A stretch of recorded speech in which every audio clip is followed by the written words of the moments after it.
प्रभु का प्रभु है, वो राजाओं का प्रभु है, वो प्रभु का प्रभु है, वो प्रभु का प्रभु है, वो प्रभु का प्रभु है।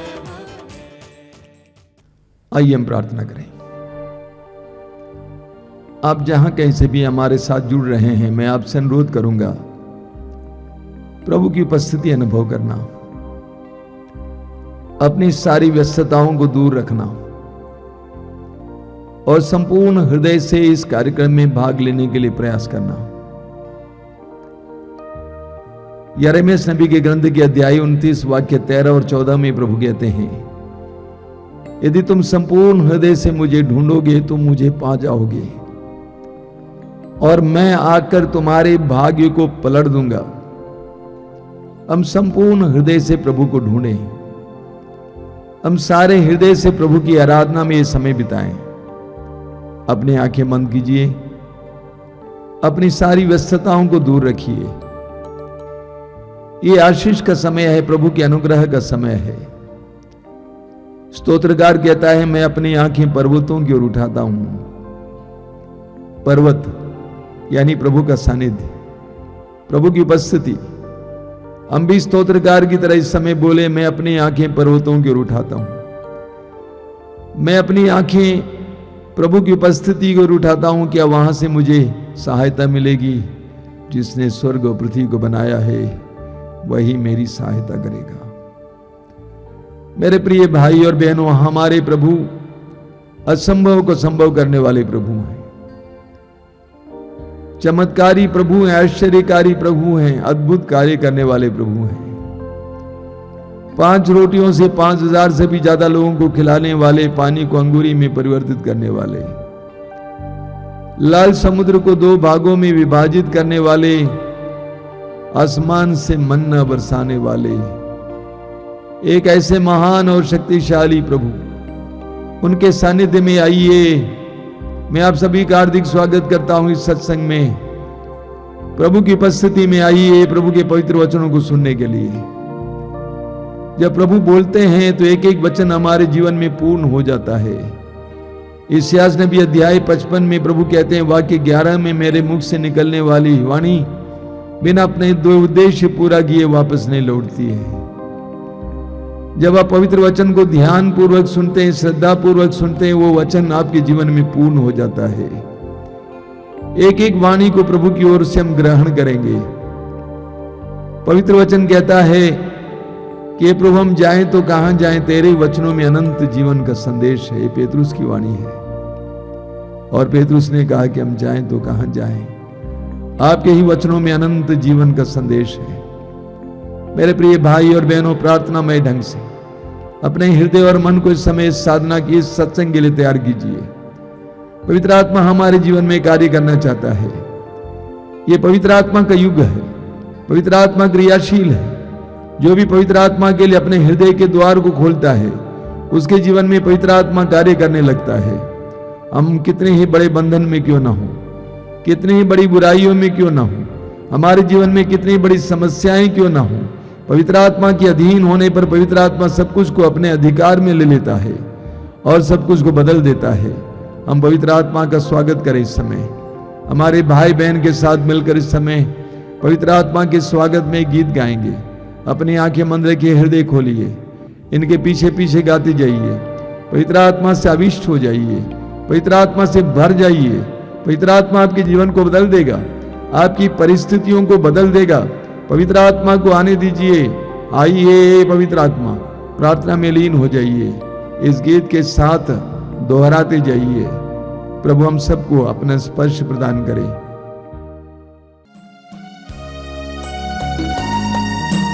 जीवित प्रभु की आत्मा मुझ में उतर जीवित प्रभु के आत्मा मुझ में उतर आओ। जीवित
प्रभु के आत्मा मुझ में उतर आओ।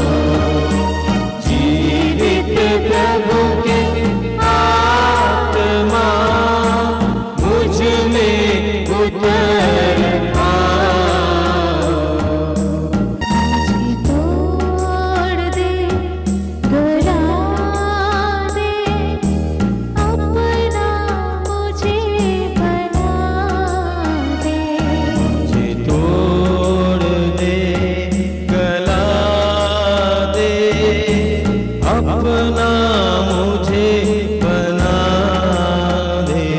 मुझे तोड़ दे, गला दे, अपना मुझे बना दे।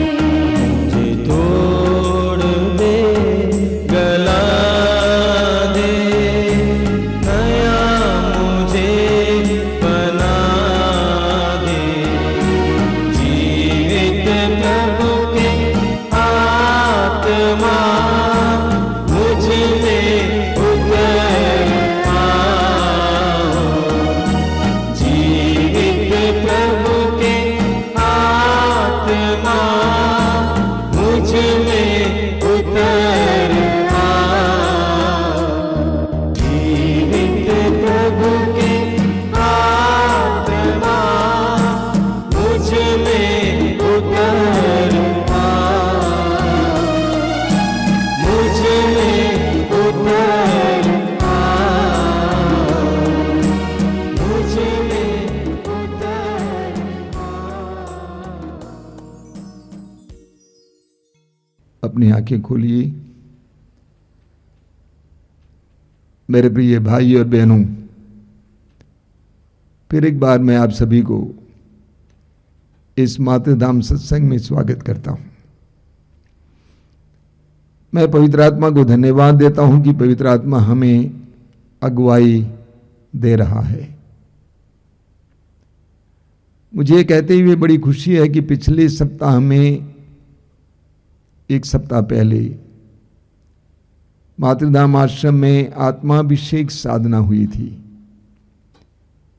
पूरे उत्तर भारत के विभिन्न कोनों से करीब 600 से 700 लोगों ने उसमें भाग लिया। एक जवान, एक युवती भुवनेश्वर से आई थी अकेले। उसने कहा कि सिर्फ मेरी मां को मालूम है, मैं चुपके से आई हूं। और उसने कहा कि प्रभु ने मुझे बहुत स्पर्श किया है। और जितने भी लोगों ने इस आत्माभिषेक साधना में भाग लिया, उन सब का कहना था कि पवित्र आत्मा ने उन्हें स्पर्श किया है। कई भाई बहनों को अलग अलग प्रकार के रोगों से छुटकारा मिला, बंधनों से आजादी मिली, मैं विश्वास करता हूं। और इस साधना के द्वारा बहुत सारे भाई बहनों के जीवन में तरक्की भी आएगी, मैं विश्वास करता हूं।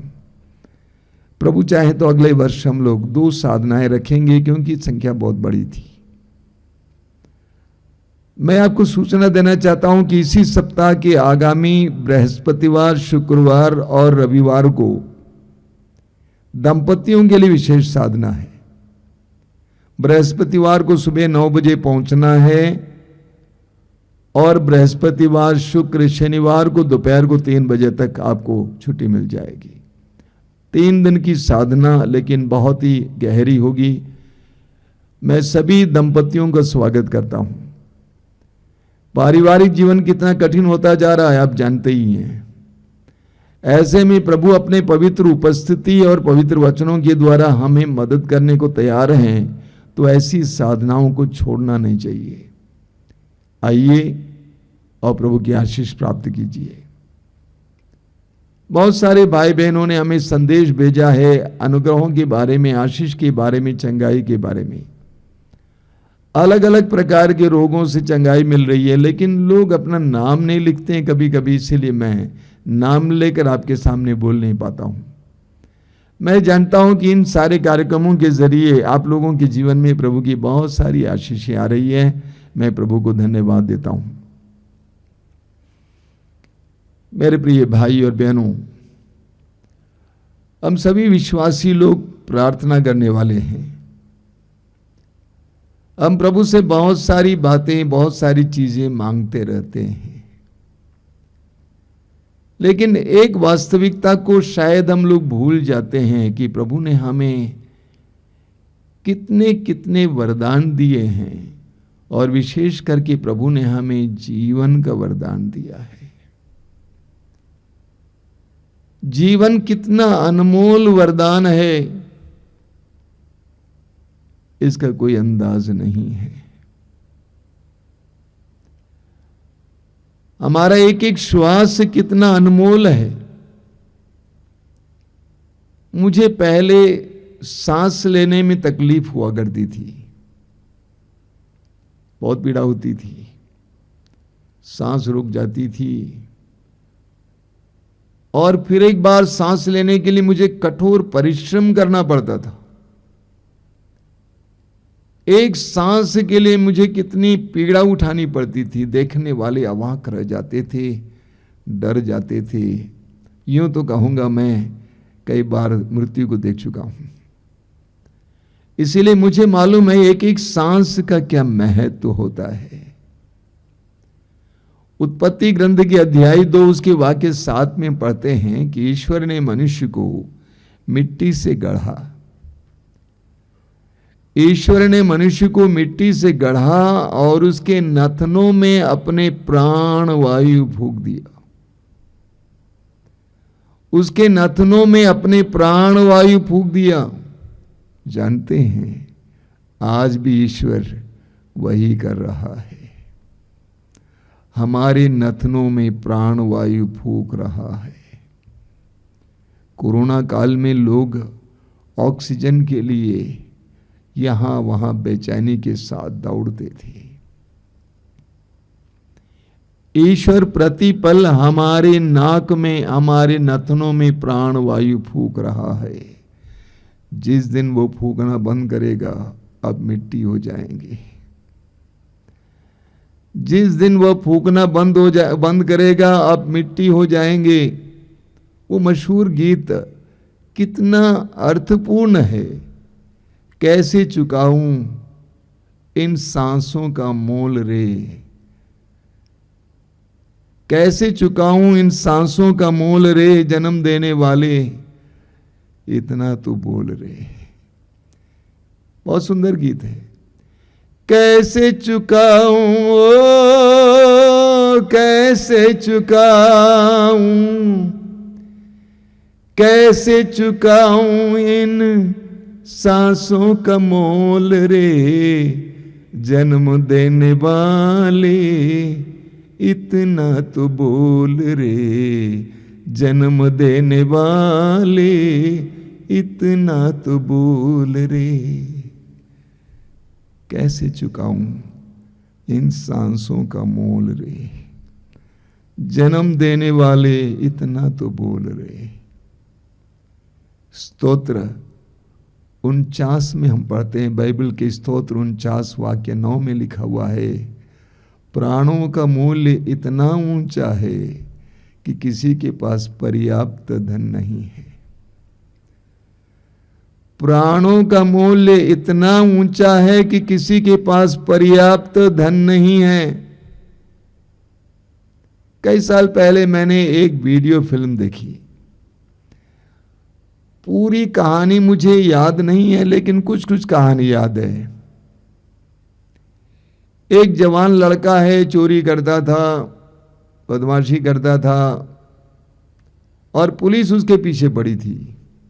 रात का समय था, पुलिस से बचने के लिए वो भागता है। भागकर वो जाकर एक गिरजाघर के अंदर किसी तरह प्रवेश करता है। रात का समय था, कोई नहीं था गिरजाघर में, अकेले बैठा हुआ था। कहानी है। और उस समय गिरजाघर में एक फादर, एक पादरी दिखाई देता है। बताया जाता है कहानी में कि वो फादर वहां पे पहले सेवा देते थे, लेकिन वो मर गए। लेकिन बहुत अच्छे थे, लोगों को बहुत प्रिय थे। वो फादर दिखाई देता है और फादर उस लड़के के पास आता है, पूछता है क्या बात है। तो उसने कहा कि मैं चोरी करता हूं और पुलिस मेरे पीछे लगी है। उस फादर के हाथ में एक अटैची थी और फादर ने अटैची खोलकर दिखाया, उसमें ढेर सारे रुपए थे, लाखों रुपए। उस लड़के ने छीनने का प्रयास किया, छीन तो लिया, लेकिन फादर ने कहा खोल के देखो, खाली हो गया, कुछ नहीं था। फिर फादर ने अटैची ले ली, फिर उसके अंदर पैसा आ गया, रुपए आ गए। फादर ने खोल के दिखाए, देखो मेरे पास इतने रुपए हैं, मैं ये सारा तुम्हें दे दूंगा, मैं ये सारा तुम्हें दे दूंगा, लेकिन तुम्हें मुझे उसके बदले कुछ देना होगा। तो फादर ने कहा कि ऐसा है, ये लाखों रुपए हैं, मैं तुमको दे दूंगा, तुम एक काम कर, अपनी आंखें मुझे दे दो, अपनी आंखें मुझे दे दो। और फादर आंखें निकालने के लिए जाते हैं, लड़का बोलता है नहीं मैं नहीं दे सकता। फिर फादर ने कहा ठीक है, तब तो तुम अपना दाहिना हाथ मुझे दे दो। उसको काटने के लिए जाते हैं, वो बोलता है नहीं मैं नहीं दे सकता हूं। नहीं बाएं हाथ दे दो, बाएं हाथ भी नहीं दे सकता हूं। कहा कि तेरा पैर काट लूंगा, पैर भी नहीं दे सकता हूं। तो अंत में फादर ने कहा कि बेटा जब तुम इतने धनी हो, मैं तुम्हें लाखों रुपए देने को तैयार हूं, लेकिन तुम अपने शरीर के एक अंग को भी मुझे देने को तैयार नहीं है, यानी तुम कितने मूल्यवान हो, तुमने कभी इसके बारे में सोचा है? बहुत सारे शराबी और नशेड़ी भाई बहन आश्रम आते हैं, विशेष करके भाई लोग।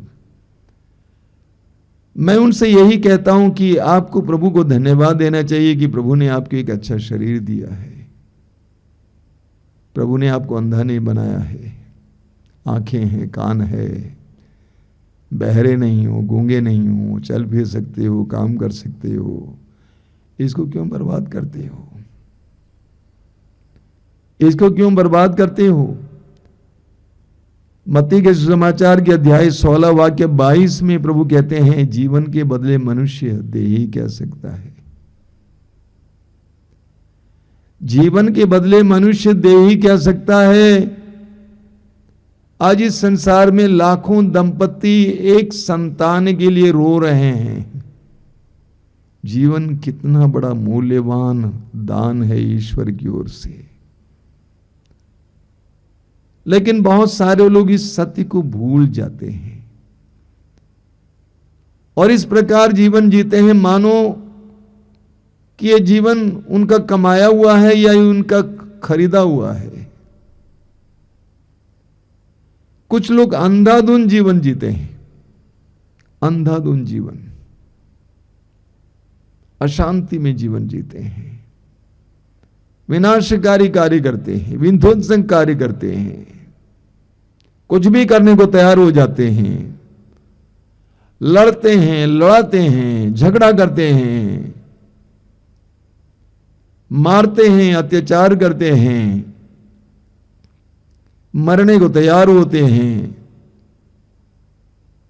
एक्सीडेंट दुर्घटनाएं करते हैं, अंधाधुंध जीवन जीते हैं, नशा करते हैं, नशे से अपने जीवन को बर्बाद करते हैं, अपने शरीर को बर्बाद करते हैं, परिवार को बर्बाद करते हैं, व्यभिचार करते हैं, गंदा रिश्ता रखते हैं।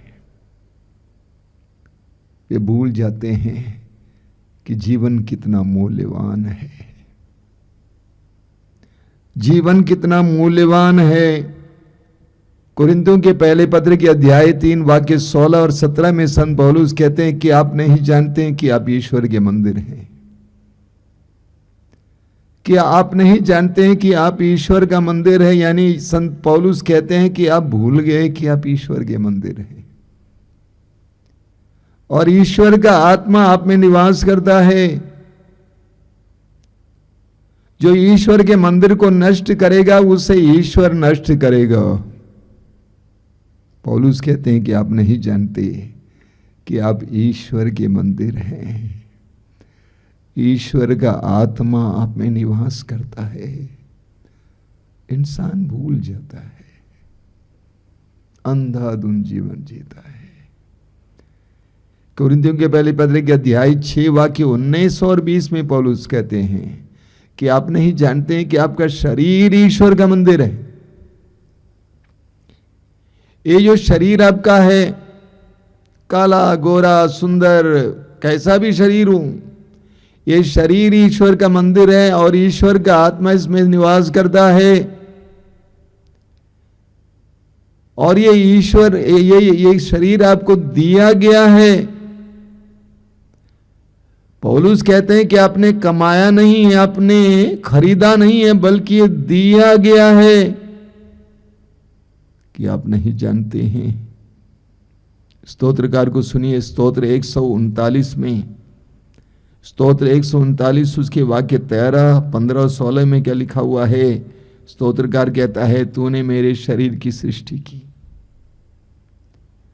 प्रभु तूने मेरे शरीर की सृष्टि की, तूने माता के गर्भ में मुझे गढ़ा। ये शरीर खरीदा हुआ नहीं है, ये दिया गया है। स्तोत्रकार कहता है, तूने मेरे शरीर की सृष्टि की, तूने माता के गर्भ में मुझे गढ़ा। वाक्य 15-16 में लिखा हुआ है, जब मैं अदृश्य में बन रहा था, जब मैं मां के अंधकार में गढ़ रहा था, अदृश्य में बन रहा था, जब मैं गर्भ के अंधकार में गढ़ा जा रहा था, तो तूने मेरी हड्डियों को बढ़ते देखा। वचन कहता है, जब मैं अदृश्य में बन रहा था, जब मैं गर्भ के अंधकार में गढ़ा जा रहा था, तूने मेरी हड्डियों को बढ़ते देखा। ये शरीर ईश्वर का एक बहुत बड़ा वरदान है। ये जीवन ईश्वर का एक बहुत बड़ा वरदान है। यिर्मयाह नबी के ग्रंथ के अध्याय 1 वाक्य 5 में प्रभु कहते हैं, माता के गर्भ में तुम्हें रचने से पहले ही मैंने तुम्हें जान लिया। माता के गर्भ में तुम्हें रचने से पहले ही मैंने तुम्हें जान लिया। ये जीवन कितना मूल्यवान है। कुछ लोग आलस्य के जीवन जीते हैं, उनको जीवन के महत्व के बारे में कम ज्ञान है, आलस्य का जीवन जीते हैं, चीजें बर्बाद करते हैं, पैसा बर्बाद करते हैं, मौके बर्बाद करते हैं, समय बर्बाद करते हैं। बहुत सारे लोग ऐसे हैं जिनको समय की कीमत का एहसास नहीं है, समय बर्बाद करते हैं। कई साल पहले मैंने एक अंग्रेजी फिल्म देखी, छोटी सी फिल्म थी। उस फिल्म को ऑस्कर अवार्ड मिला था। फिल्म का नाम है माय लेफ्ट फुट। एक युवक की कहानी है। युवक के का पूरा शरीर, उस शरीर में बाएं पैर ही उसकी बात को मानता था। इसको अंग्रेजी में कहा जाता है स्पैस्टिक, यानी उसकी नसें और इंद्रियों में संबंध सही नहीं था। हमारा एक नस टूट जाता है तो हम हाथ भी उठा नहीं पाते। तो उसका एक बाएं पैर काम करता था। उस बाएं पैर के सहारे उसने लिखना सीखा। मेरी हिंदी बाइबल में एक तस्वीर थी, पता नहीं किसने ले लिया। एक लड़की की तस्वीर है जिसका सिर्फ पैर काम करता है, पैर की उंगलियों के सहारे वो चित्र खींचती है। चित्र खींचती है, सुंदर सुंदर चित्र खींचती है और उसको बाजार में बेचकर उसके सहारे जीती है। हाथ नहीं है, सिर्फ पैर काम करता है। उसी तरह इस लड़के का सिर्फ बाएं पैर काम करता था। उसने पैर के सहारे लिखना सीखा, उस बाएं पैर के सहारे लिखना सीखा और उसने एक किताब लिख डाली जिसका नाम है माय लेफ्ट फुट, मेरा बायां पैर। और उस किताब को फिल्माया गया और उस फिल्म को ऑस्कर अवार्ड मिला। मैं सच कहता हूं, जब से मैंने उस फिल्म को देखा, मैं समय बर्बाद नहीं कर पाता हूं। मेरे दिमाग में वो लड़का आ जाता है, उसकी याद आती है कि उस युवक ने अपने बाएं पैर के सहारे एक किताब लिख डाली, मेरा संपूर्ण शरीर सही सलामत है, मैं क्या कर रहा हूं। एक एक पल महत्वपूर्ण होता है, समय बहुत महत्वपूर्ण होता है। मैं लोगों से भी कहता हूं, मुझे अच्छा नहीं लगता कोई बोलता 4 बजे आएगा, उसके बाद वो 6 बजे आ जाता है। मैं बोलता हूं 4 बजे से मैं आपके इंतजार कर रहा था। समय मूल्यवान होता है। कई युवक युवतियां अपने युवावस्था में समय बर्बाद करते हैं, जब पढ़ाई करना है पढ़ाई नहीं करते हैं, मस्ती करते हैं। मैं उनसे कहता हूं बेटा पछताओगे, पछताओगे। कहा जाता है वेल्थ इज गॉन, अगर धन चला जाएगा तो वो फिर वापस आ सकता है। मेहनत करने से क्या नहीं होता है। स्वास्थ्य चला जाता है तो वापस आ सकता है परिश्रम के द्वारा, दवा के द्वारा इत्यादि, लेकिन समय चला जाता है वापस नहीं आता है। हिंदी में वो सुंदर गीत है, मसीही गीत, जिसकी एक लाइन इस प्रकार है, हर पल जो गुजर जाता वापस नहीं आता है। समय वापस नहीं आता है। तो कुछ लोग आलस्य का जीवन जीते हैं। हमें मत्ती के सुसमाचार के अध्याय 25 में एक सुंदर दृष्टांत पढ़ने को मिलता है। प्रभु यीशु ने 10 कुंवारियों के बारे में दृष्टांत सुनाया। 10 कुंवारियां दुल्हे से मिलने के लिए, दुल्हे की अगवानी करने के लिए चली गई। रात का समय होता था, पुराने जमाने में विवाह रात को हुआ करता था। 10 कुंवारियों में 5 कुंवारियों ने सोचा कि सभी मशालें लेकर जा रही थी, लेकिन 5 कुंवारियां समझदार थी, उन्होंने अपने साथ कुप्पी में तेल भी लिया था। ये सोचकर अगर देर हो जाएगी तो हमारी मशालें बुझ जाएंगी, तो हमें तेल की जरूरत है। लेकिन अन्य 5 कुंवारियां ना समझ निकली, वे लोग अपने साथ कुप्पी में तेल नहीं लाए थे। दूल्हे के आने में देर हो गई, सब लोग ऊँघ रही थी, सो रही थी। आवाज आई दुल्हा आ रहा है, सब लोग उठ खड़े हो गए। देखा कि सबकी मशालें बुझ रही हैं, तो समझदार कुंवारियों ने अपने मशालों में तेल डाला और वो फिर से जलने लगी। नासमझ कुंवारियां तेल खरीदने के लिए चली जाती हैं, तब तक दूल्हा आ जाता है, मंडप में लोग आ जाते हैं, मंडप बंद हो जाता है। उसके बाद वही कुंवारी आ जाती हैं, खटखटाती हैं। माली कहते हैं हम तुमको नहीं जानते हैं। उन 5 कुंवारियों ने सोचा कि देखा जाएगा, देखा जाएगा, कहीं ना कहीं से तेल मिलेगा। हमारे उत्तर भारत में कई लोगों के मन में विचार है, देखा जाएगा। युवक युवतियां पढ़ते नहीं हैं, इधर उधर भटकते रहते हैं, समय बर्बाद करते हैं, बोलते हैं बाद में देखा जाएगा। माँ बाप को मालूम है कि मेरी इतनी बेटियां हैं, बेटियां बड़ी हो रही हैं, लेकिन जब बेटियां बड़ी हो जाती हैं, शादी के लायक हो जाती हैं, तभी घबराने लगते हैं अब कैसे शादी करेंगे। अरे एक दिन में तो हुआ नहीं, इतने साल में लड़की इतनी बड़ी हो गई, 20 साल तो लग गए। लोग सोचते हैं देखा जाएगा। कई लोग इस तरह की जिंदगी जीते हैं, आलस्य की जिंदगी। भूल जाते हैं कि जीवन कितना अनमोल है। कई लोग सिर्फ अपने लिए जीते हैं, स्व केंद्रित जीवन जीते हैं, अपने लिए, मैं, मेरा, मेरे लिए, सब कुछ अपने लिए। पैसा कमाना, धन दौलत, उसके पीछे, भोग विलास के पीछे, सुख सुविधाओं के पीछे, मनोरंजन के पीछे, नाम के पीछे, अधिकार और पद के पीछे, सब कुछ स्वकेंद्रित, अपने लिए जीते हैं। वे भूल जाते हैं कि यह जीवन ईश्वर का दिया हुआ है। वे अपने लिए जीते हैं। प्रभु यीशु ने लूकस के समाचार के अध्याय 12 उसके वाक्य 15 से बहुत सुंदर बात कही। वाक्य 15 में लिखा हुआ है, प्रभु कहते हैं सावधान, हर तरह के लोभ से बचे रहो। क्योंकि किसी के पास कितनी संपत्ति क्यों ना हो, उस संपत्ति से उसके प्राणों की रक्षा नहीं होती है।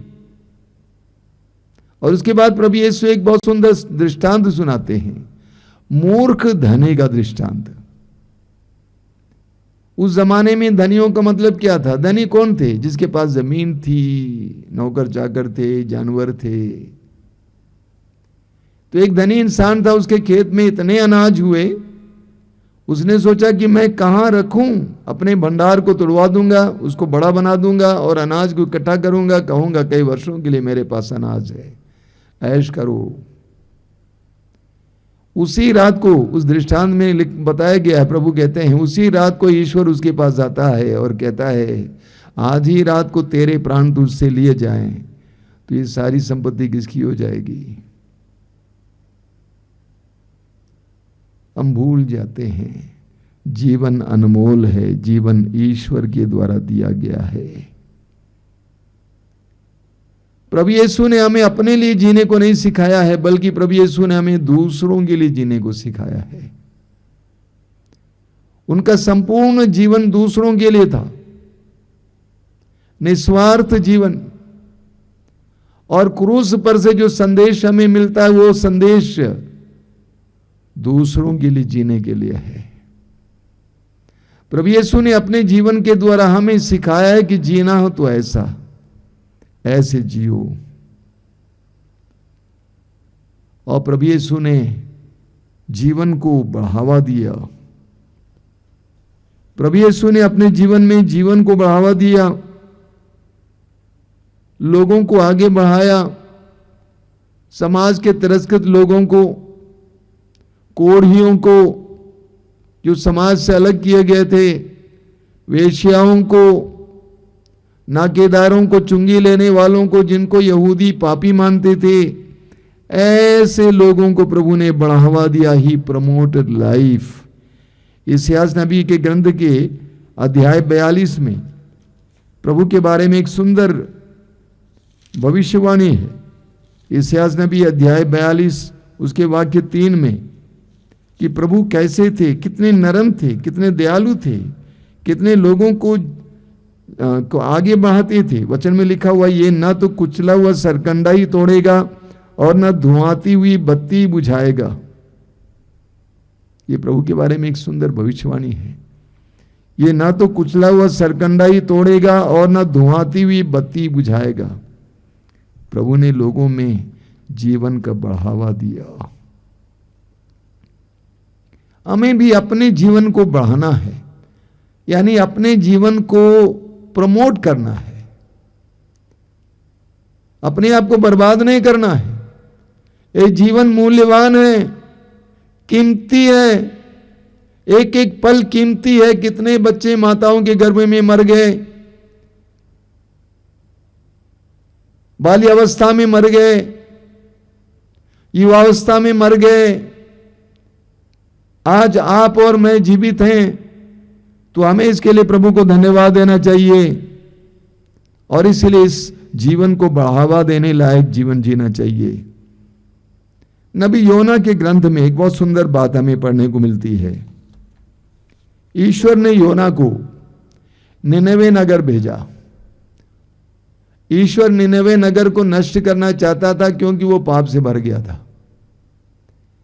ईश्वर ने योना से कहा कि जाकर वहां पर लोगों को पश्चाताप के लिए आह्वान करो, कहो कि 40 दिन के बाद इस नगर को प्रभु दुश्मन के हाथ में देने वाला है।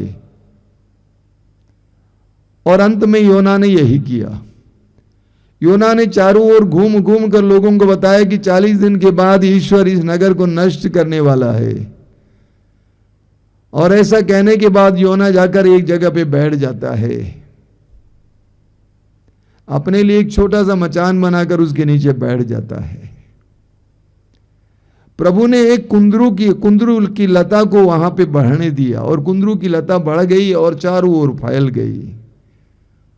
तो योना को बहुत आराम मिला। योना इस इंतजार में था कि इस नगर को प्रभु कब नष्ट करेगा, क्योंकि प्रभु ने कहा था। योना ने कभी नहीं सोचा कि लोग पश्चाताप करेंगे। योना ने सोचा जैसे मैंने प्रचार किया उसी तरह होगा। इस इंतजार में जोना बैठा हुआ था, लेकिन ऐसा हुआ नहीं। तो प्रभु ने क्या कहा? तो प्रभु ने क्या किया? प्रभु ने उस कुंदरू को एक कीड़े की तरह कटवाया और कुंदरू की लता सूख गई और जोना को बहुत क्रोध आया। तब प्रभु ने क्या कहा? तब प्रभु ने कहा, तुम तो उस लता की चिंता करते हो, तुमने उसके लिए कोई परिश्रम नहीं किया, तुमने उसे नहीं उगाया, वह एक रात में उग गई और एक रात में नष्ट हो गई। तो क्या मैं इस महान नगर निनवे की चिंता नहीं करूं? उसमें 1,20,000 से अधिक ऐसे मनुष्य रहते हैं जो अपने दाहिने तथा बाएं हाथ का अंतर नहीं जानते, और असंख्य जानवर भी। प्रभु ने कहा, मैंने निर्णय लिया कि मैं नष्ट नहीं करूंगा। हमारा ईश्वर जीवन को बढ़ावा देने वाला ईश्वर है, आगे ले चलने वाला ईश्वर है। मेरे प्रिय भाई और बहनों, हमारे मन में यह विचार होना चाहिए हमेशा, जीवन कितना मूल्यवान है। वास्तव में हमारा ये जीवन एक मौका है। ईश्वर ने हमें एक मौका दिया है जीने के लिए, एक सुंदर मौका। इस मौके का हमें फायदा उठाना चाहिए। इस जीवन को बढ़ावा देने के लिए, बढ़ाने के लिए लूकास के सुसमाचार के अध्याय 13 वाक्य 6 से 9 तक प्रभु यीशु एक सुंदर दृष्टांत सुनाते हैं। छोटा दृष्टांत है लेकिन बहुत अर्थपूर्ण दृष्टांत है। क्या दृष्टांत है? एक धनी इंसान के अंगूर के बाग में, दाखबारी में, उसके बीचों बीच उसने एक अंजीर के पेड़ को रोपा और वो अंजीर का पेड़ बड़ा हो गया था, फल देने का समय आया था। मालिक 3 वर्ष लगातार फल ढूंढ कर आया लेकिन एक भी फल दिखाई नहीं दिया। इसीलिए माली को बुलाया और कहा कि इसको काट डालो, इसको यहां पे खड़े होने का कोई अधिकार नहीं है। माली ने कहा, मालिक मुझे मौका दीजिए, लोग इसको कोड़वा दूंगा चारों ओर और उर्वरक डाल दूंगा, खाद डालूंगा, अगर अगले वर्ष फल ना दे तब हम लोग काटेंगे। हमारा ये जीवन ईश्वर की ओर से एक मौका है, एक सुंदर मौका है। और इस महत्वपूर्ण जीवन का लक्ष्य क्या है? हमारे जीवन का लक्ष्य क्या है? इस्यास नबी का ग्रंथ अध्याय 43 में प्रभु समझाते हैं। इस्यास नबी अध्याय 43 उसके वाक्य 21 में, इस्यास नबी अध्याय 43 वाक्य 21 प्रभु कहते हैं, मैंने ये प्रजा अपने लिए बनाई है, ये मेरा स्तुति गान करेगी। हमारे जीवन का लक्ष्य क्या है? इस मूल्यवान जीवन का लक्ष्य क्या है? प्रभु ने हमें एक मौके के रूप में दिया है। इस मूल्यवान जीवन का लक्ष्य क्या है? धन कमाना, नाम कमाना, पद पाना, ऐश करना, मनोरंजन करना, लैंगिक सुख पाना, अन्य प्रकार के सुख पाना, ये तो समाप्त हो जाएगा। हमारे जीवन का लक्ष्य क्या है? प्रभु कहते हैं, मैंने इस प्रजा को अपने लिए बनाया है और ये मेरा स्तुति गान करेगी। हमारे जीवन का लक्ष्य क्या है? ईश्वर ही हमारे जीवन का लक्ष्य है, क्योंकि ईश्वर ही हमारे जीवन का स्रोत है और ईश्वर ही हमारे जीवन का लक्ष्य है। प्रकाशना ग्रंथ की अध्याय 1 वाक्य 17 में प्रभु कहते हैं, आदि और अंत मैं हूं। आदि और अंत मैं हूं। हमारे जीवन का लक्ष्य है ईश्वर, हमारे जीवन का स्रोत है ईश्वर। हम मनुष्य हैं, हम जानवर नहीं हैं, हम ईश्वर के लिए ही बनाए गए हैं। हम पढ़ेंगे विधि विवरण ग्रंथ के अध्याय 10 उसके वाक्य 12 में लिखा हुआ है, मूसा ने लोगों से कहा, इस्राएल तुम्हारा प्रभु ईश्वर तुमसे क्या चाहता है? वह यही चाहता है कि तुम अपने प्रभु ईश्वर पर श्रद्धा रखो, उसके सब मार्गों पर चलते रहो उसे प्यार करो, सारे हृदय और सारी आत्मा से अपने प्रभु ईश्वर की सेवा करो और प्रभु के उन सब आदेशों तथा नियमों का पालन करो जिन्हें मैं आज तुम्हारे कल्याण के लिए तुम्हारे सामने रखता हूं। हमें ईमानदारी से अपने जीवन के बारे में सोचना है। हमारे जीवन का लक्ष्य कब्रिस्तान नहीं है, हमारे जीवन का लक्ष्य स्मशान घाट नहीं है, हमारे जीवन का लक्ष्य ईश्वर है जहां से हम आए हैं। इसलिए इस संसार में रहते हुए हमें क्या करना है? सबसे पहले ईश्वर को जानना, सच्चे और जीवित ईश्वर को जानना, उसको प्यार करना और संसार के अन्य सभी लोगों को उस प्यार में प्यार करना, उसकी स्तुति करना, उसकी महिमा करना, अपने जुबान के द्वारा, अपने कार्यों के द्वारा, अपने जीवन के द्वारा ईश्वर की महिमा करना और ईश्वर तक पहुंच जाना। यह हमारे जीवन का लक्ष्य है। इसके लिए ईश्वर ने हमें यह मूल्यवान जीवन दिया है। इस संसार की हर चीज, हर बात हमारे इस उद्देश्य के लिए दी गई है और सब कुछ को इस उद्देश्य की प्राप्ति के लिए हमें इस्तेमाल करना चाहिए। ईश्वर को जानना, ईश्वर को प्यार करना, ईश्वर में सबको प्यार करना, ईश्वर की स्तुति करना, ईश्वर तक पहुंचना, यह हमारे जीवन का लक्ष्य है। मैं याद दिलाता हूं फिर, स्मशान घाट हमारे जीवन का लक्ष्य नहीं है, कब्र हमारे जीवन का लक्ष्य नहीं है। हम विश्वासियों के जीवन का लक्ष्य ईश्वर है। हम वहां से आए, वहां जाएंगे। ईश्वर ने हमें मूल्यवान जीवन दिया है। हमें प्रतिदिन और प्रतिपल जीवन के इस वरदान के लिए ईश्वर को धन्यवाद देने की आवश्यकता है। आइए हम प्रार्थना करें।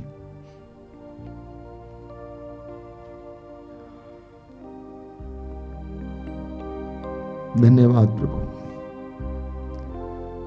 जीवन की सुंदर दान के लिए। तूने हमें जिंदा रखा है, जीवित रखा है, धन्यवाद देता हूं। तूने हमारे जीवन को बचाए रखा है, धन्यवाद देता हूं यीशु।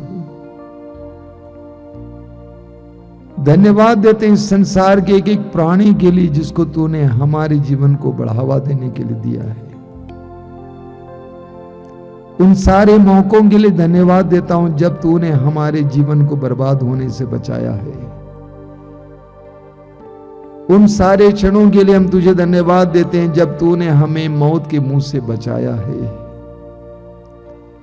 उन सारे क्षणों के लिए हम धन्यवाद देते हैं जब तूने हमें प्रलोभन से बचाया है, बर्बादी से छुड़ाया है, बचाया है। प्रभु यीशु, समय में प्रार्थना करता हूं इन वचनों को सुनने वाले एक एक भाई बहन को अपने जीवन के महत्व को पहचानने की कृपा दीजिए।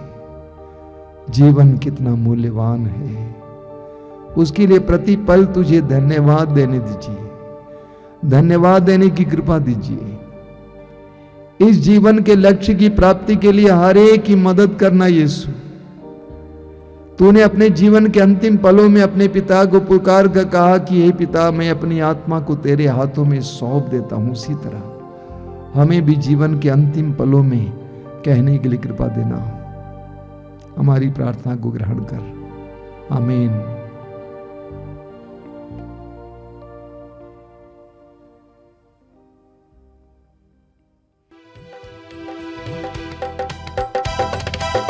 पिता परमेश्वर, सुत प्रभु ईश्वर, पावन आत्मा ईश्वर, तेरी स्तुति हो, महिमा गान हो, तेरी प्रशंसा भी हो। पिता परमेश्वर, सुत प्रभु ईश्वर, पावन आत्मा ईश्वर, तेरी स्तुति हो,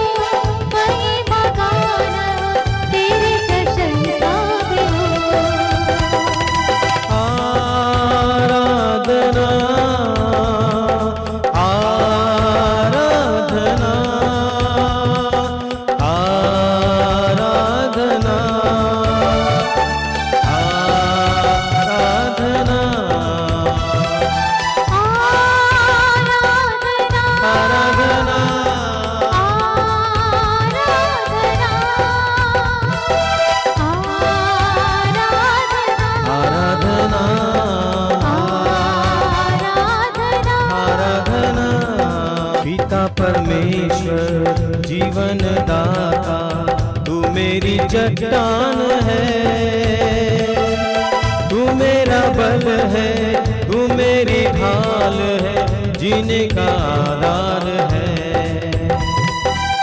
पिता परमेश्वर जीवन दाता तू मेरी चट्टान है, तू मेरा बल है, तू मेरा ढाल है, जीने का आधार है। आराधना आराधना आराधना आराधना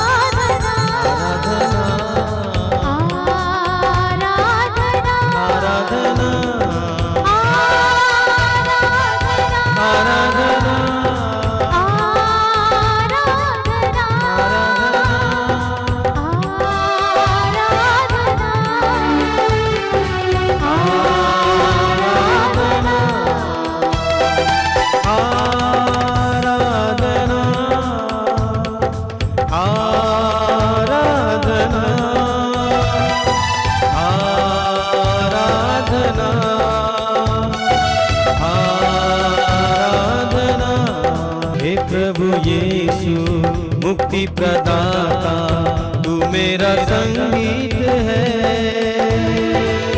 तू मेरा मीत है, तू मेरा गीत है, सब कुछ तू ही तो है।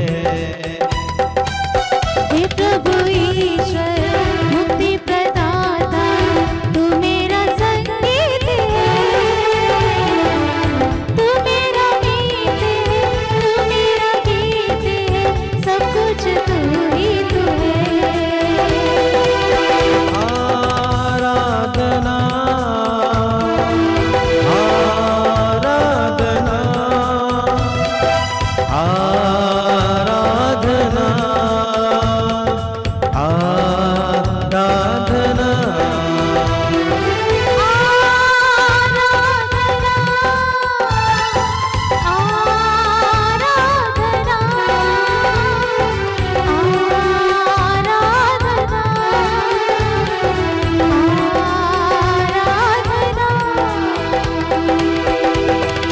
पावन आत्मा शांति प्रदाता तू मेरा आनंद है, तू मेरा ज्ञान है, तू मेरा प्राण है, मेरा सहारा तू है। पावन आत्मा शांति प्रदाता तू मेरा आनंद है, तू मेरा ज्ञान है, तू मेरा प्राण है, तू मेरा सहारा है। आराधना आराधना आराधना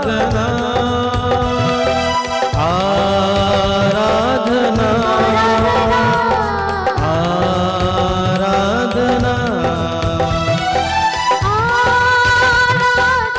आराधना आराधना आराधना आराधना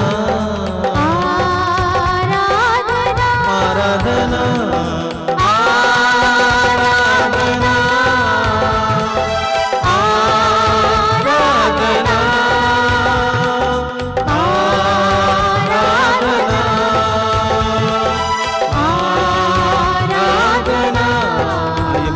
करे hallelujah hallelujah hallelujah hallelujah hallelujah hallelujah Yeshu की स्तुति यीशु की महिमा यीशु की आराधना हो।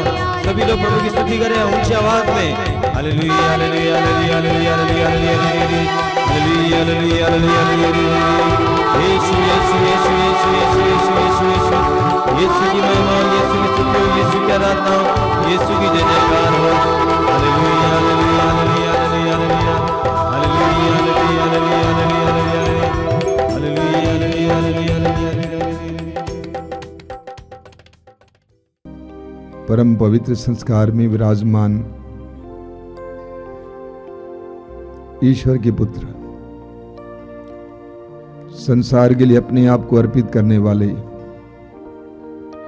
उस महान प्रभु की हम आराधना करें। आप इस समय जहां कहीं भी बैठे हों, प्रभु की उपस्थिति का अनुभव करना, अपनी आंखें बंद रखना। यह पवित्र समय है, आशीष का समय है, बंधनों से मुक्ति का समय है, चंगाई का समय है।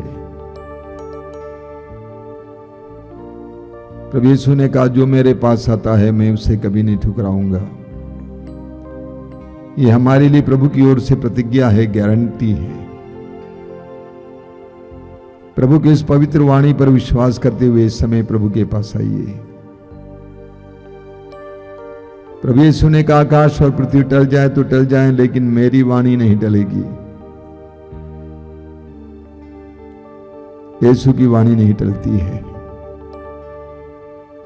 वो जैसे कहते हैं वैसे होता है। उसने कोढ़ी से कहा कि मैं यही चाहता हूं, शुद्ध हो जाओ। पल भर में वो शुद्ध हुआ। आज यीशु हमारे जीवन में भी वही कार्य करना चाहते हैं। अपनी आत्मा को जगाइए, हृदय को जगाइए, विश्वास को मजबूत कीजिए। पवित्र बाइबल हमें सिखाती है कि ईश्वर सर्वशक्तिमान है, लेकिन वह ईश्वर हमारे विश्वास के अभाव में हमारे लिए कुछ नहीं कर पाता है। मत्ती के सुसमाचार के अध्याय 13 में पढ़ते हैं, प्रभु यीशु नाजरत गए। लोगों ने यीशु पर विश्वास नहीं किया, इसलिए यीशु वहां पर कोई चमत्कार नहीं कर पाए। हमारे विश्वास के द्वारा ईश्वर का सामर्थ्य हमारी ओर बहता है। चमत्कारों की संभावनाएं बढ़ती हैं। इब्रानियों के पत्र के अध्याय 11 वाक्य 6 में वचन कहता है, विश्वास के अभाव में कोई भी ईश्वर का कृपा पात्र नहीं बन सकता है। मौन हो जाइए, अपनी आंखें बंद कीजिए और अपने हृदय और मन को खोलिए। इस समय give space to God to act. परमेश्वर को कार्य करने के लिए स्थान दीजिए। यीशु को आपके जीवन में कार्य करने के लिए स्थान दीजिए। यीशु से कहिए कि यीशु आइए, मेरे जीवन में आइए, मेरे परिवार के जीवन में आइए। मैं विश्वास करता हूं यीशु, तू जहां जाता वहां पे मुक्ति पहुंचती है।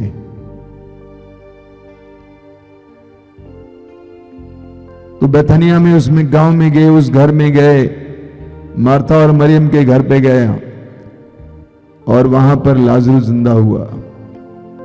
तो जायरूस के घर पे गया और जायरूस की बेटी जिंदा हुई।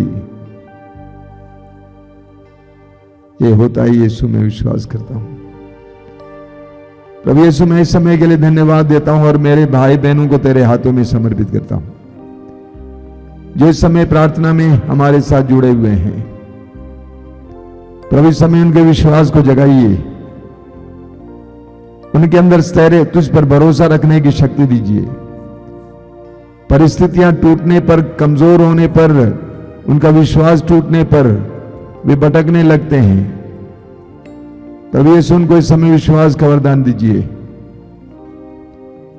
ये विश्वास करने की कृपा दीजिए, तू उनको जानता है, तू उनकी आवश्यकताओं को जानता है, तू उनके साथ है, तू उनको प्यार करता है, तू उनकी सुधि लेता है। ये विश्वास करने की कृपा दीजिए यीशु। अपने हृदय और मन को प्रभु पे लगाइए इस समय। मेरे भाई, मेरी बहन, प्रभु को आपके जीवन में कार्य करने दीजिए। यह आराधना आपके लिए, प्रभु के चमत्कारों के लिए आराधना हो। ऐसा ही हो, ऐसा ही हो। आमीन, आमीन, आमीन। अपने हृदय और मन को खोलिए, प्रभु की आराधना करने लगिए। हृदय खोलकर विश्वास के साथ, बिना संकोच के मुंह खोलकर प्रभु की आराधना करने लगिए। मेरे पीछे दोहराते जाएंगे, हालेलुया हालेलुया हालेलुया। हालेलुया। मैं प्रभु की स्तुति करूंगा, मैं प्रभु की स्तुति करूंगा, मैं प्रभु की स्तुति करूंगा। मैं प्रभु की स्तुति करूंगा। मेरी आत्मा मेरी आत्मा प्रभु का गुणगान करती है, प्रभु का गुणगान करती है। मेरी आत्मा मेरी आत्मा प्रभु का गुणगान करती है। प्रभु का गुणगान करती है। मेरा मन मेरा मन अपने मुक्तिदाता ईश्वर में अपने मुक्तिदाता ईश्वर में आनंद मनाता है। आनंद मनाता है। Hallelujah hallelujah hallelujah hallelujah hallelujah hallelujah hallelujah. Hallelujah. हे यीशु हे यीशु मेरे भाग्य विधाता, मेरे भाग्य विधाता, मैं तेरी आराधना करता हूँ। मैं तेरी आराधना करता तेरे हूँ। वचन में लिखा हुआ है, तेरे वचन में लिखा हुआ है, यदि तुम संपूर्ण हृदय से यदि तुम संपूर्ण हृदय से मुझे ढूंढोगे, मुझे ढूंढोगे, मैं तुम्हें मिल जाऊंगा मैं तुम्हें मिल जाऊंगा और मैं आकर और मैं आकर तुम्हारे भाग्य को पलट दूंगा। तुम्हारे भाग्य को पलट hallelujah hallelujah hallelujah hallelujah hallelujah. Hallelujah. मैं सारे हृदय से मैं सारे हृदय से तेरी आराधना करता हूँ, तेरी आराधना करता सारे हृदय से सारे हृदय तेरी से स्तुति करता हूँ। तेरी स्तुति करता मैं हूँ। विश्वास करता हूँ मैं विश्वास तू करता हूँ। ईश्वर का पुत्र तू है। ईश्वर का पुत्र है। मैं विश्वास करता हूँ मैं विश्वास करता हूँ। मरने के बाद मरने के बाद तू महिमा के साथ महिमा के जी साथ उठा है। जी उठा मैं है। विश्वास करता हूँ मैं विश्वास करता तू हूँ। जिंदा है। तू जिंदा है। Hallelujah hallelujah. Hallelujah hallelujah. Hallelujah. Hallelujah. मेरे जीवन के लिए, मेरे जीवन के लिए, मेरे परिवार के मेरे लिए, परिवार के लिए, परिवार के सदस्यों के लिए, परिवार के सदस्यों हर के लिए, परिस्थिति के लिए, हर परिस्थिति के दुख लिए, और पीड़ाओं के लिए दुख और पीड़ाओं के मैं लिए तुझे धन्यवाद देता हूँ। मैं तुझे धन्यवाद देता मैं हूँ। तेरी आराधना करता हूँ मैं तेरी आराधना करता सभी हूँ। स्वर्गदूतों के साथ, सभी स्वर्गदूतों के सभी साथ, संतों के साथ सभी संतों के मैं साथ तेरी आराधना करता हूँ। मैं तेरी आराधना करता हूँ। अनुग्रह के सिंहासन पर, अनुग्रह के सिंहासन स्तुति पर, के सिंहासन पर, स्तुति के सिंहासन पर, पवित्रता के सिंहासन पर पवित्रता के सिंहासन पर विराजमान यीशु विराजमान यीशु, तेरी आराधना हो, तेरी आराधना, तेरी महिमा हो, तेरी महिमा हो, तेरी स्तुति हो। तेरी स्तुति हो। Hallelujah hallelujah. Hallelujah hallelujah. Hallelujah hallelujah. Hallelujah hallelujah. Hallelujah. Hallelujah. आइए यीशु आइए यीशु, तेरा सानिध्य हमें प्रकट कीजिए, तेरा सानिध्य हमें प्रकट तेरी कीजिए। उपस्थिति से हमें भरिए, तेरी उपस्थिति से हमें तेरी भरिए। महिमा से हमें ढकिए। तेरी महिमा से हमें ढकिए। Hallelujah hallelujah. Hallelujah hallelujah. Hallelujah hallelujah hallelujah hallelujah hallelujah hallelujah. आराधना आराधना आराधना आराधना आराधना आराधना आराधना। हालेलुया। महिमा महिमा महिमा महिमा महिमा महिमा महिमा महिमा महिमा। आराधना आराधना आराधना आराधना आराधना आराधना। महिमा महिमा महिमा महिमा महिमा महिमा महिमा महिमा महिमा महिमा। Hallelujah hallelujah hallelujah hallelujah hallelujah hallelujah hallelujah hallelujah hallelujah hallelujah. आराधना करें पिता ईश्वर की, आराधना करें आराधना करे पिता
वंदना करे, वंदना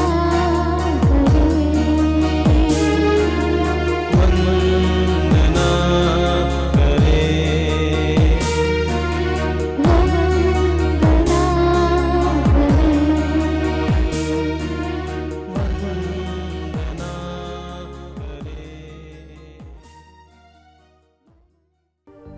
अपनी आंखें खोलिए मेरे प्रिय भाई और बहनों। शायद आपने कभी ख्याल नहीं किया होगा कि हमारा ये जीवन कितना अनमोल है, कितना मूल्यवान है। एक अंधे को मालूम है कि आंख का क्या महत्व होता है, एक बहरे को मालूम है कि कान का क्या महत्व होता है, एक गूंगे को मालूम है कि जुबान और वाणी का क्या महत्व होता है, लंगड़े को मालूम है कि पैर का क्या महत्व होता है। लेकिन जब सब कुछ सही रहता है हमें इसका एहसास नहीं होता है। इस दुनिया में बहुत सारे लोग इसी तरह जीवन जीते हैं, यूं ही जीते हैं। इस सच्चाई को भूल जाते हैं कि हमारा जीवन कितना मूल्यवान है। मत्ती के सुसमाचार के अध्याय 16 वाक्य 22 में प्रभु कहते हैं, जीवन के बदले मनुष्य दे ही क्या सकता है। जीवन के बदले मनुष्य दे ही क्या सकता है। ये जीवन कितना मूल्यवान है, कितना अनमोल है। लेकिन जो लोग अपने जीवन में कोई मकसद नहीं पाते हैं उनके लिए जीवन महत्वपूर्ण नहीं होता है। जिन्होंने अपने जीवन का लक्ष्य नहीं पाया है उनके लिए जीवन महत्वपूर्ण नहीं है। आप जानते हैं इस दुनिया में बहुत सारे लोग आत्महत्या करते हैं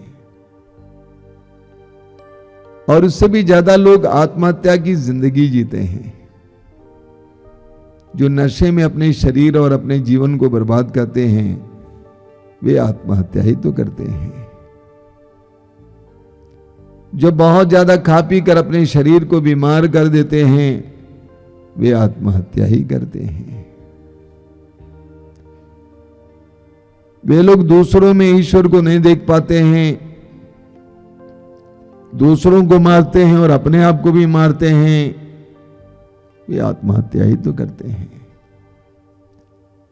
तो जब लक्ष्य नहीं होता है तो हम लोग इसी दुनिया में भटक जाते हैं, मेले में खो जाते हैं। जब लक्ष्य रहता है हम उसकी ओर जाते हैं। प्रभु यीशु इस संसार में आए हमें सही लक्ष्य दिखाने के लिए, जीवन का मकसद समझाने के लिए। इसीलिए यूहन्ना के सुसमाचार के अध्याय 3 वाक्य 16 में लिखा हुआ है, ईश्वर ने संसार से इतना प्यार किया कि उसने उसके लिए अपने एकलौते पुत्र को अर्पित किया, जिससे जो भी उसमें विश्वास करें उसका सर्वनाश ना हो बल्कि अनंत जीवन पाए। प्रभु ने ईश्वर के राज्य के बारे में सुसमाचार सुनाया, स्वर्ग के राज्य के बारे में सुसमाचार सुनाया। प्रभु ने अनंत जीवन के बारे में सुसमाचार सुनाया और हमें अनंत जीवन के लिए तैयार करने योग्य बातें बताई और हमें अनंत जीवन के योग्य बनाने के लिए हमें कृपा देते हैं। हमारे जीवन का मकसद स्मशान घाट नहीं है, हमारे जीवन का मकसद कब्र नहीं है। हम अनंत जीवन के लिए बुलाए गए हैं, बनाए गए हैं। प्रज्ञा ग्रंथ के अध्याय 2 वाक्य 22 में हम पढ़ते हैं, ईश्वर ने मनुष्य को अमर बनाया, उसने उसे अपना प्रतिरूप बनाया। ईश्वर ने मनुष्य को अपना प्रतिरूप बनाया, ईश्वर ने मनुष्य को अमर बनाया। हम अमरता के लिए बनाए गए हैं। अगर हम जीवन के इस लक्ष्य को भूल जाएंगे, इस लक्ष्य को हम हटा देंगे तो हम इस संसार में खो जाएंगे। हम सांसारिक जीवन जिएंगे, संसारोन्मुख जीवन जिएंगे, खाना पीना, कपड़ा लत्ता, आभूषण, मनोरंजन, अय्याशी, और हमारा अंत कब्र में या स्मशान घाट पे हो जाएगा। लेकिन प्रभु यीशु हमें मार्ग दिखाने आए। प्रभु ने कहा, मैं ही मार्ग, सत्य और जीवन हूं। मुझसे होकर गए बिना कोई भी पिता के पास नहीं पहुंच सकते। प्रभु यीशु इस संसार में आए हमें पिता के ओर सही मार्ग बताने के लिए। प्रभु ने कहा, मैं ही मार्ग हूं, मेरे पीछे चले आओ। अगर हमारे अंदर जीवन का मकसद नहीं है तो हम भी भटकते रहेंगे इस संसार में, बिना मतलब की जिएंगे। इस संसार में बहुत सारे लोग चलती फिरती लाशें हैं, बस चलती फिरती लाशें।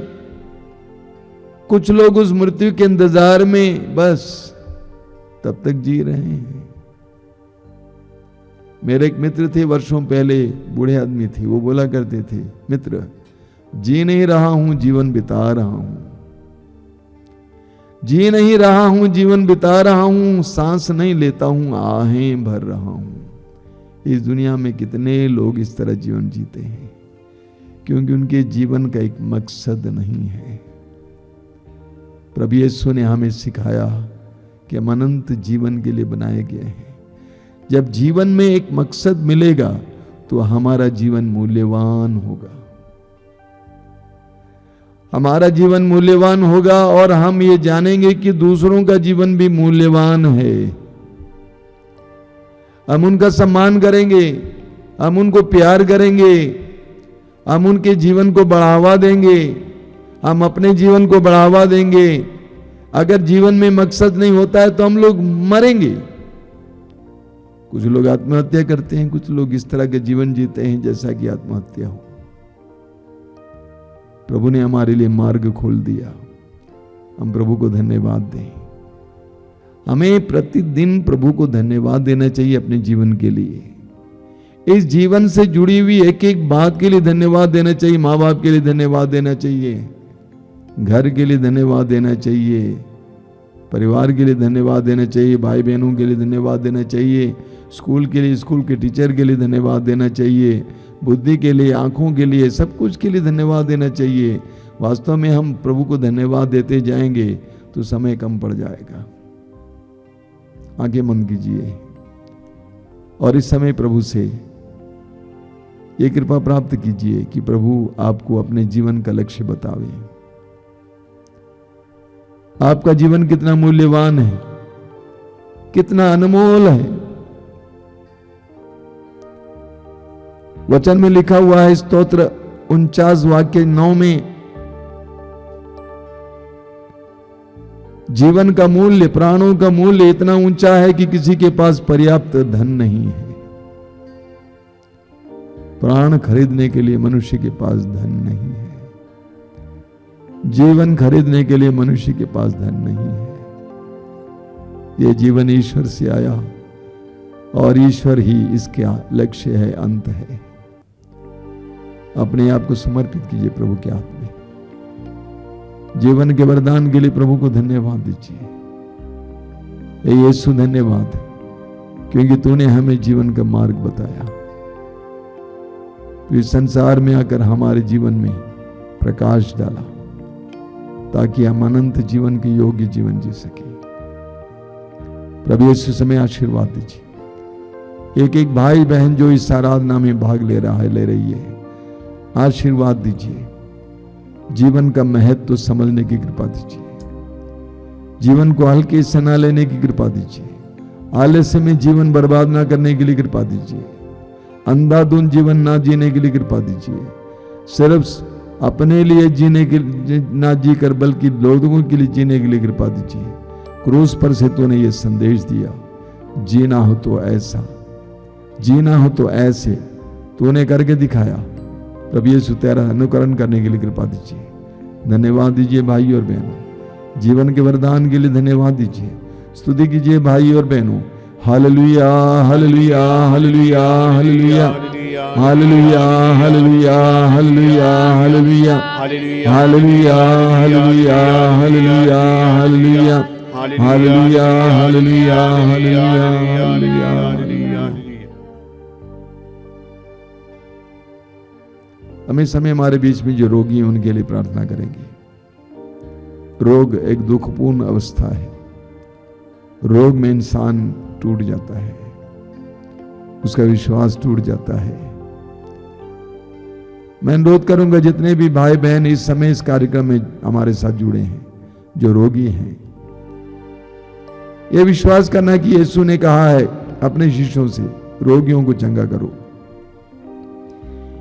यीशु ने कहा है मार्कुस अध्याय 16 वाक्य 17 में, वे रोगियों पर हाथ रखेंगे, रोगी चंगे हो जाएंगे। यीशु के नाम पर जो रोगियों के लिए प्रार्थना करता है, उसकी प्रार्थना के द्वारा रोगी चंगे हो जाते हैं। प्रेरित चरित्र में हम पढ़ते हैं कि शिष्य चारों ओर घूम घूम कर बड़े बड़े चमत्कार और चिन्ह प्रकट किया करते थे। पेतरुस की छाया पड़ने पर रोगी चंगे हो जाते थे।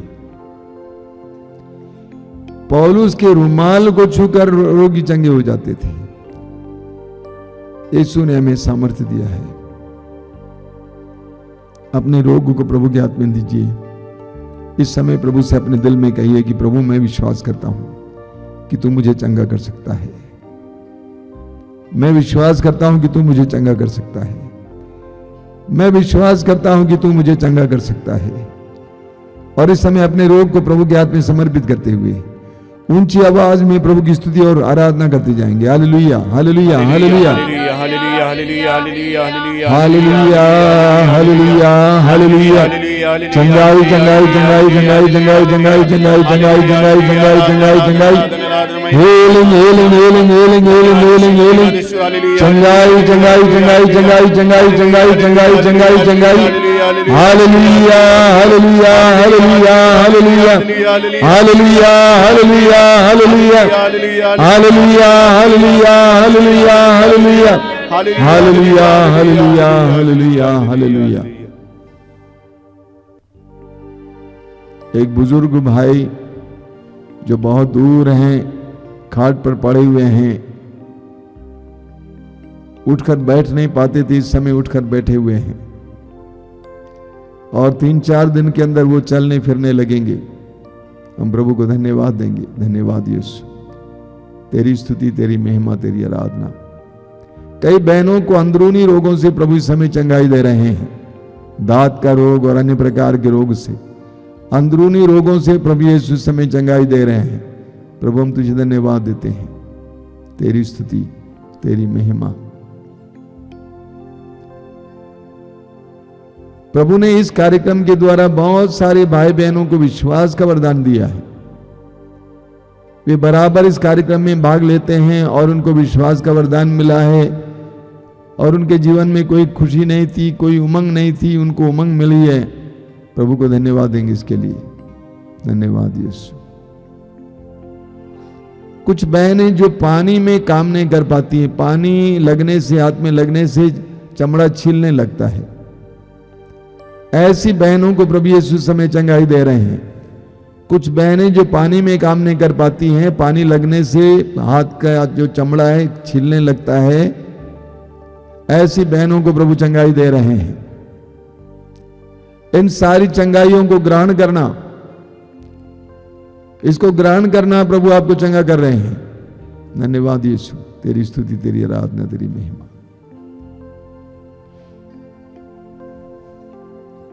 मैं आपको इस प्रार्थना के अंत में कुछ संदेश देना चाहता हूं, सूचनाएं देना चाहता हूं। सबसे पहली सूचना, इसी सप्ताह में यानी आने वाले बृहस्पतिवार को सुबह 9 बजे से लेकर शनिवार को दोपहर को 3 बजे तक मातृधाम आश्रम में दंपतियों के लिए साधना है, पति पत्नियों के लिए। आपका हार्दिक स्वागत है। सुबह 9 बजे तक पहुंच जाइएगा। 9, साढ़े 9 तक कार्यक्रम शुरू हो जाएगा। हम लोगों ने बाहर से कुछ लोगों को बुलाया है कि वे इस साधना को चलाएंगे। तो इस आने वाले 24 अगस्त को, 24, 25, 26 को दंपतियों के लिए साधना है, उसमें जरूर भाग लेने के लिए आएंगे। इसके अलावा जैसा कि मैंने आपसे कई बार कहा है कि मातृधाम रेडियो अभी चालू है। जो भी सुनना चाहते हैं 24 घंटे अलग अलग कार्यक्रम दिया जाता है। मसीह गीत, भक्ति गीत, प्रवचन, साक्ष्य, प्रार्थनाएं, ज़रूर इसका इस्तेमाल करें, कृपा प्राप्त करें।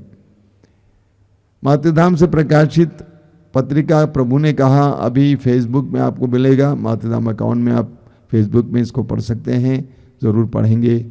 इसके अलावा जो कार्यक्रम प्रसारित किए जाते हैं, सुबह 5 बजे रोज़ की रोटी, दोपहर को 3 बजे करुणामाला लाइव, शाम को 7 बजे कृपाधारा लाइव, और हर मंगलवार को शाम को 5 बजे युवा तरंग, शुक्रवार को शाम को 6 बजे पवित्र रक्ताभिषेक प्रार्थना, और हर रविवार को दोपहर को 12 बजे ये सत्संग, और सुबह 5 बजे मिसा बलिदान। ये सारे कार्यक्रम आत्मा पूर्ण ढंग से रिकॉर्ड किया जाता है या प्रसारित किया जाता है।